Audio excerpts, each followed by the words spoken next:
It was a windy September night of moonlight and flying cloud. The leafy oak wood to the north of the ancient burial ground roared and hissed like a high tide over shingle. The flat shelf of land halfway up the hillside, which contained the archaeological excavation, was deserted. A car with doused headlights climbed a steep grassy track and stopped in a flat area of wheel-churned mud that the archaeologists used for parking their vehicles. Pete Ford and Jim Cook, two experienced nighthawks, climbed out and looked around. Satisfied that they were the only people abroad at 2 o'clock in the morning, they fitted their head torches, took their metal detectors and spades from the vehicle, and set off into the cleared area of the archaeological dig.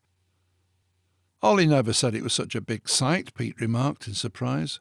"We're not going to do it all in a couple of hours." "I'm not happy about this place," Jim grumbled. "There's all kinds of weird tales about it." "Strange tales never hurt anyone," Pete replied curtly.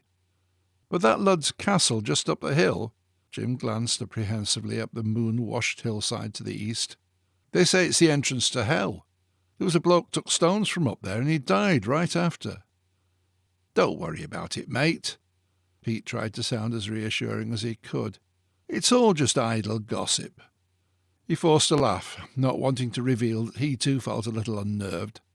"Just think of all the amazing stuff we're going to find up here tonight, with no one on earth to stop us." As soon as they began quartering the site, Jim became engrossed in his metal detecting and began to relax.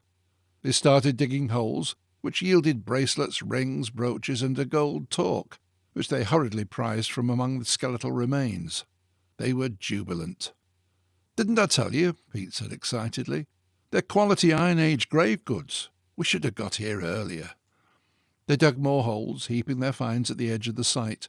They were so preoccupied that it was a few moments before they realized that they were no longer alone. A new note had been added to the voice of the wind in the oak wood, an eerie, hollow moaning that seemed to encircle them like a coil of energy. Jim glanced up. Whatever it was that he saw made him drop his metal detector in terror. Something, he couldn't comprehend what it was, towered above them in the moonlight. The thing radiated a sense of violent hostility and menace. Jim screamed. Pete turned and saw it too. "Jesus!" he blurted out. "Jesus, save us!" The moaning intensified, its pitch modulating to a spine-shuddering howl. Speechless, Jim backed away in terror. The two nighthawks panicked, dropped their metal detectors, abandoned their collection of grave goods, and fled for their car.